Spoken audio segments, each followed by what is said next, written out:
ગુજરાતી વ્યાકરણની અંદર આજે આપણે અલંકારની વાત કરીશું. અલંકાર અલંકાર શબ્દ જે છે અલમ પ્લસ ક્રુ એનો બનેલો છે.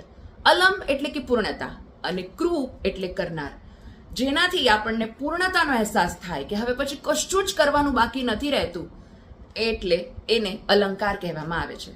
સામાન્ય ભાષામાં જણાવું તો જે માણસ જે છે એ ઓર્નામેન્ટ્સથી શોભે, એવી રીતે ભાષાનો શણગાર એટલે અલંકાર. અલંકારના મુખ્ય બે પ્રકાર છે, શબ્દાલંકાર અને અર્થાલંકાર.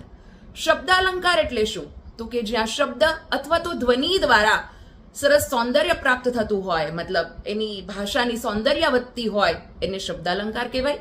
અને અર્થાલંકાર કે જ્યાં અર્થ દ્વારા શું થતું હોય તો કે ભાષાનું સૌંદર્ય જે છે એ વધતું હોય અથવા તો વધારવામાં આવતું હોય, એને અર્થાલંકાર કહેવામાં આવે.